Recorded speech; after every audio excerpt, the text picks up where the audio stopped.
Okay, Mr. Perfect. The OCD. Well, hey. Hi there. Hey. Welcome back. Glad to be back. Norm was gone a solid 9 months. He had a baby since right. the last time we were here together. By me having a baby, right. My wife. mainly.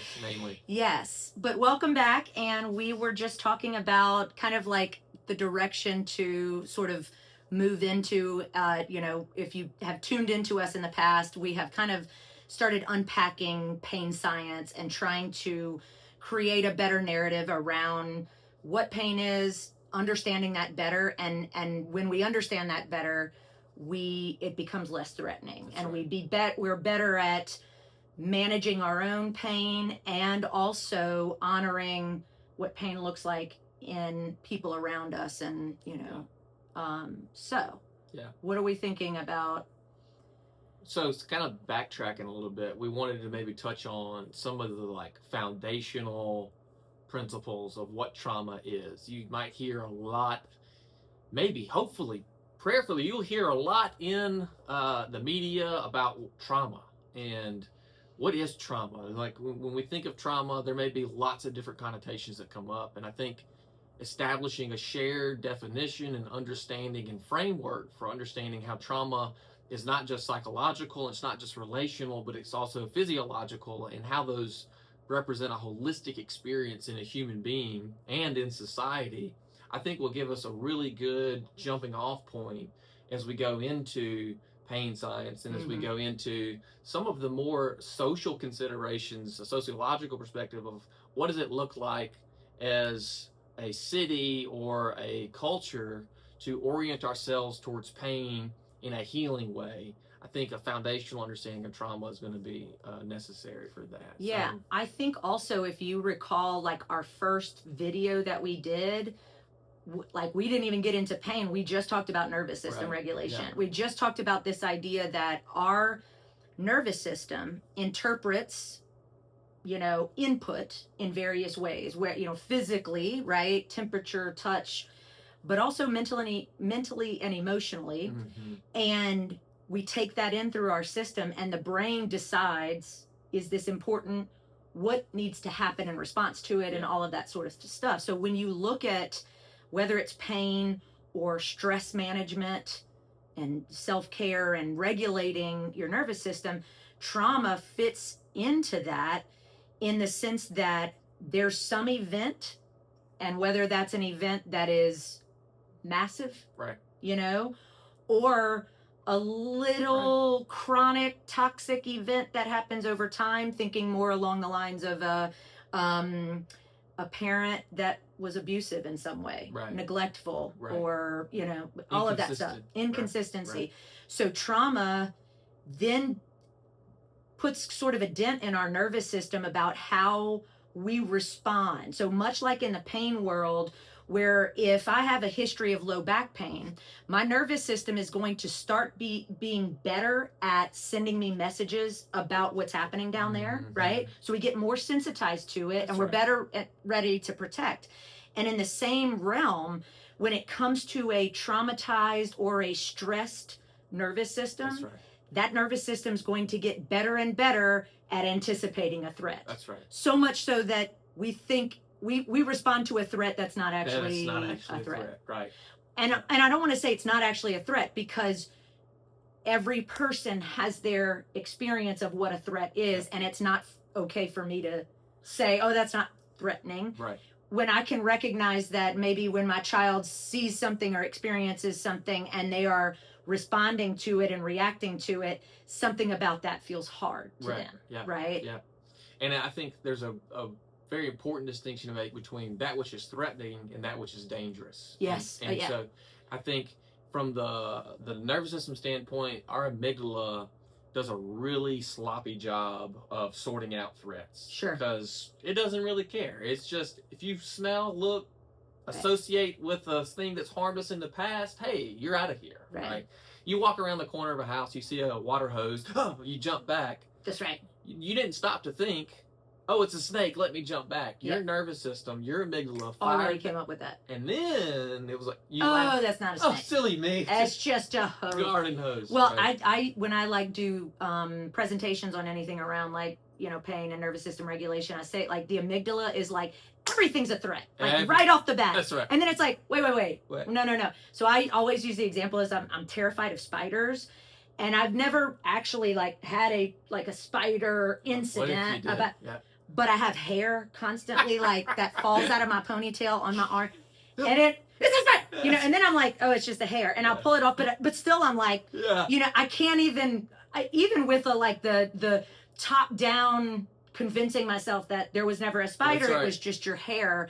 My amygdala is like, could have been a spider. That's right. That's right. Right? And the hair is not actually dangerous. No, it's not. Nothing's Right, gonna but it's a threat. It could be a threat. What's a threat? And that's also so true for the pain science world of like, if my body's going to make me respond more robustly to anything happening in a part that has been injured in the past, that's good for me in some ways.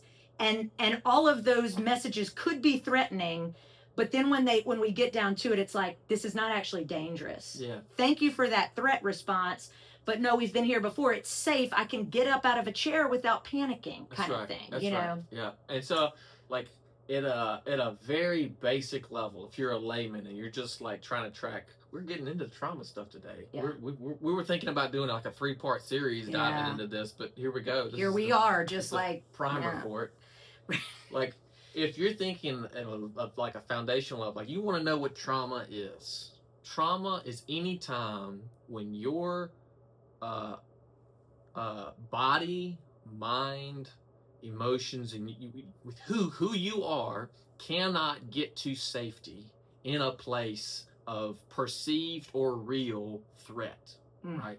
And so there is this frustration because what your body wants to do, what your nervous system wants to do, what you want to do in your cognitive realm is be safe.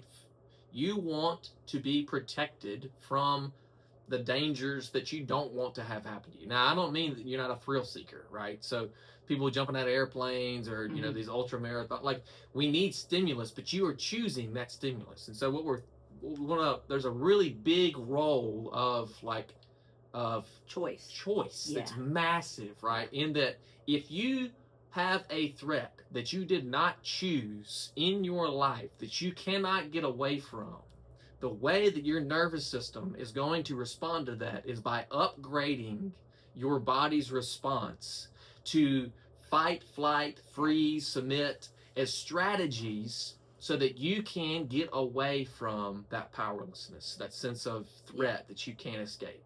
So your nervous system becomes more sensitized to anything that can remotely look like a threat. Absolutely. And you know, Norm and I first met, I was working at a wellness clinic, and we would do these like lunch and learns, and he and I, you know, he had heard me speak at one time and reached out, and I was like, look, why don't you come, you know, connect into our community and come and present on, you had just learned EMDR, so like a trauma specific modality in therapy.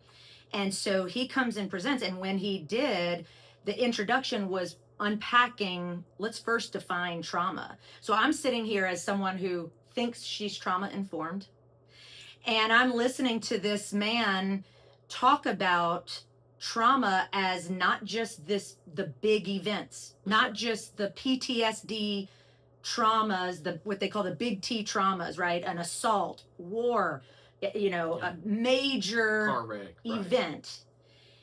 But that there's this whole undercurrent, what they call little T trauma, of just a chronically stressed nervous system. Yeah, pervasive unease, a sense of I'm just not safe. I can't get safe, right? So I had 10 years of cognitive behavioral therapy, and I had generalized anxiety disorder, and I had all of this stuff, and not once did I experience a true trauma, you know, modality.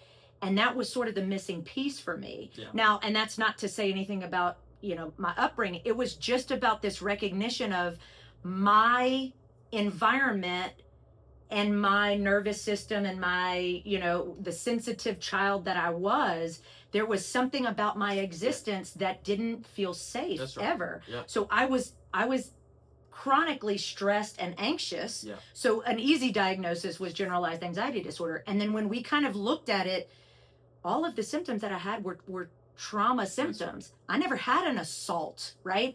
What I had was a nervous system that didn't feel safe ever, right? Right. And so that was totally a powerful moment and truly opened the door for understanding nervous system regulation in general. And we had just talked about this before we turned the video on. There's a beautiful man who's he's an addiction specialist, trauma specialist, and he's sort of linked that almost every disease that exists out there is rooted in chronic stress and unresolved trauma, right? Yeah. Like a nervous system that's so dysregulated that we're pumping adrenaline and inflammatory responses and stuff. But Gabor Mate is his name, and he says there are two types of people in the world: those that were traumatized and know it, and those that have been traumatized and don't know it. Yeah. So my point in saying that is every single person who's listening or in our existence is affected by trauma. That's right.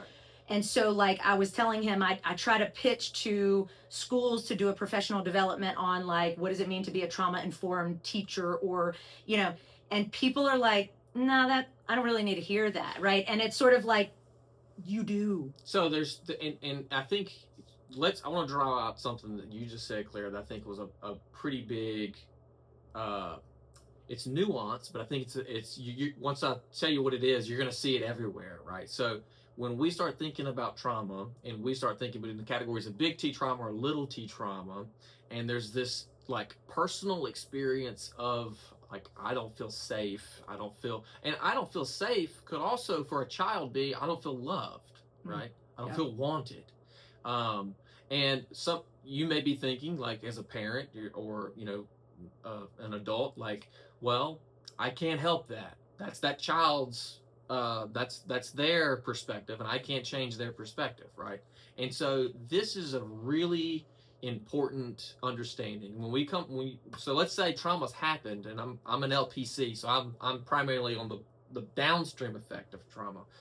When we come to treat trauma, there are two main paths, right? So one path is we change the environment and system in which the client is showing up. And so this is number one. If someone comes to me and they have a diagnosis, or they don't have a diagnosis, I'm going to diagnose them, but they're traumatized, either with PTSD or complex PTSD, and I can explain that difference in just a second, then the first priority is safety. Getting them out of the environment which is not safe, right?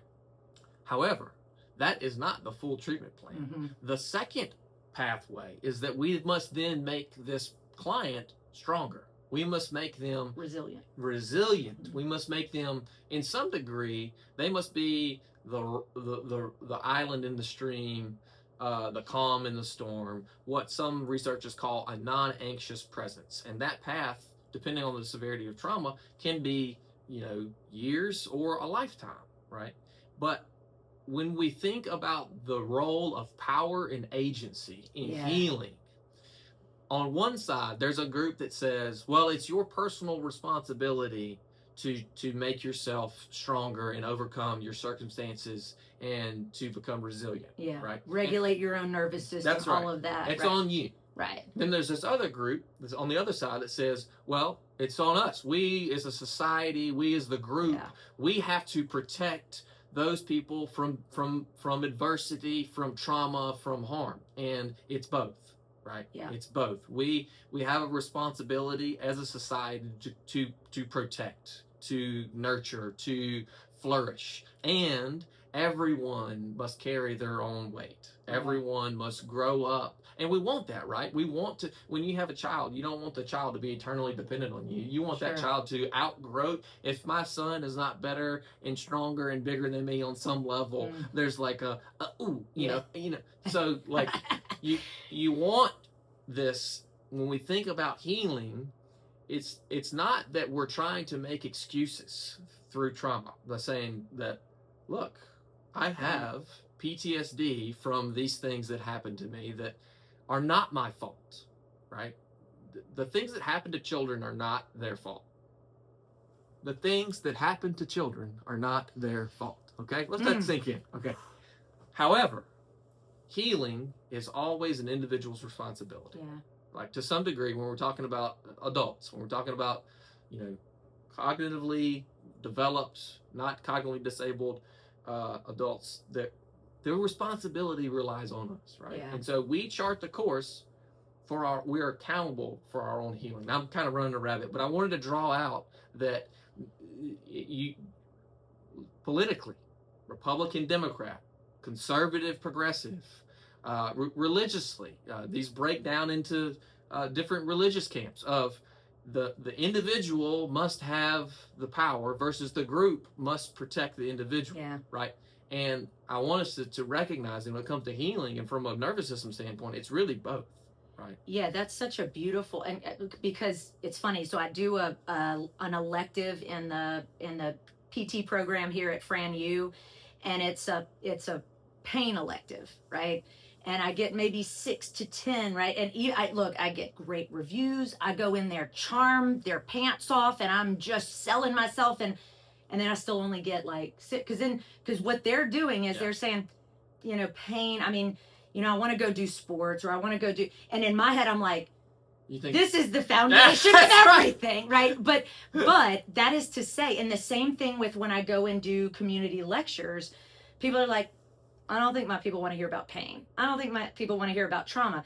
And I think what the take-home message is that we do, like, if we're people who are like, I don't like how much violence is happening in Baton Rouge, or I don't like how that person's doing, then you have a role in supporting a society that understands the nervous system better, to where you can be better at regulating yourself. Like, when am I reacting and making a fire worse? That's right. Or when am I responding and being a presence that maybe being the light that makes people not so reactive and feisty? That's right. Like, I'm sort of like, the more you understand about pain, about nervous system regulation, about the trauma or other people's experiences, everyone has seen, like, hey, be kind, because you don't know what that person's going through.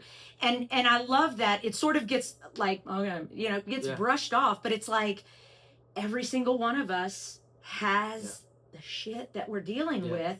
And I think that when we all like put our swords down and start understanding ourselves and how we relate to someone else better, well, and it goes into, we get better. Like, our nervous systems are having a conversation right now. Right. Apart from our words, like there is an implicit conversation, right? And what our nervous systems are asking are you good? Are you safe? Yeah. Can I trust you? Right. And your nervous system asking, okay, where are you at? And if I get really loud and get big, Claire's nervous system just went, whoa, I'm out. Right? Mm-hmm. As opposed to if I downgrade my volume, if I change my body, if I lean in, if I maintain eye contact, all these, there's thousands of nonverbals and verbal cues that our nervous system are assessing, and this process is known as neuroperception or neuroception. And it, once we understand that, what we're going to see is that we have a brain, but our mind is something that maybe is a little different, and our mind is a extended social web, right? In that my self-conception and who I am and what I am and where I am in reality and in the world does not just involve my own nervous system, but also involves the nervous systems of those around me and those closest to me. And when you have a strong, trusting connection that is safe with the nervous systems closest around you, your parents and siblings, that is what we call secure attachment. But when you do not trust that those nervous systems will show up for you in times of distress or repair when harm has happened, then you grow up with an insecure attachment. And there's always a question mark of, am I really safe? Am I really good? And in an adult form, that may look like insecurity or low self-esteem or people pleasing, right? Making sure everyone else is good even if you're not. That's right. Explosive anger, right? Chauvinism, domination, always having to be right and never can be wrong. You've met people you can't collaborate with because there's no margin for them to. Oh, there's no give. That's like, yeah. Hey, I want to keep working with you. Right. But right. I feel like the team ain't collaborate. Yeah. It's like when sometimes when I'm doing professional development or just, teaching other clinicians, it's sort of like for teachers, I'm like, you got, I can't even handle 2 kids. You've got 25, right? That's or, right. Right. And all with their varying degrees of neurodivergence and learning changes and all of their nervous systems. The one thing you can control is your own nervous system. That's right. So if you set the tone, that's right. Then you create a calm around you. Non-anxious presence. Even the non-anxious presence. And so there are still some schools of thought, especially in teaching, of that authoritarian. Yeah. Oh, you will behave, or you will, or this over disciplining a child who's a behavior issue, when that child's. That's right. Simply their behavior is a reflection of an unsafe nervous system. That's right. So we're trying to manhandle compliance, a lizard brain. That's right. And making it way worse. Yeah. Right? Yeah. And we were just talking before we started, that's not gentle parenting. That's not being soft as a teacher. That is connection. That is nervous system connection. That's how we actually change the system. And for those of you who are athletes, think of any effective coach that you had that made an impact on your life, right? When you go back to that, how much of that impact was because they were an expert in the science of coaching or the skill set, or because you trusted them? Yeah.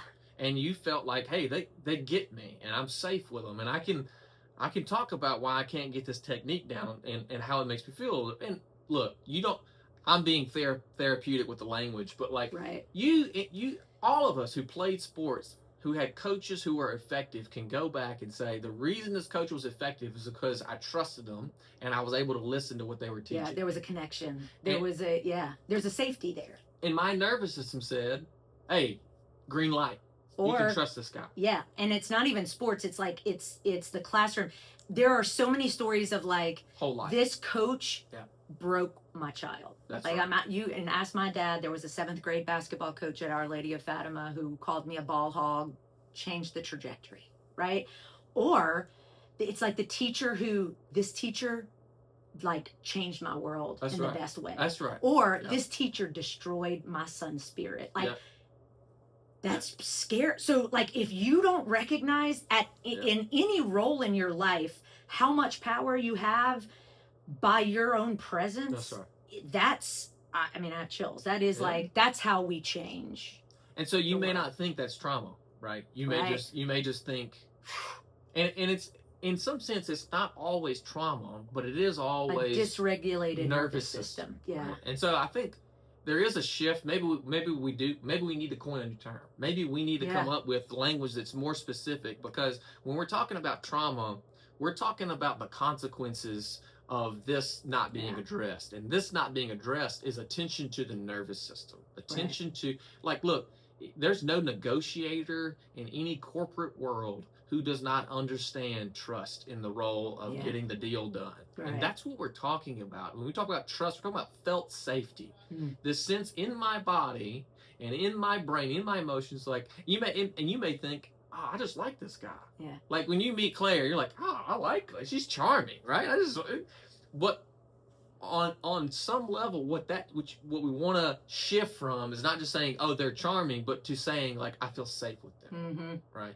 And there's safety is not like a on switch, off switch. It's a continuum, right? Yeah. And so the safest relationship is still going to have vulnerability in it.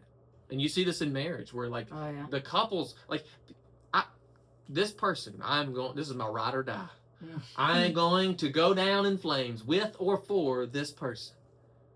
And yet, if I hear one more time about taking the trash out, before, so Mary, if you could just learn how to load the dishwasher.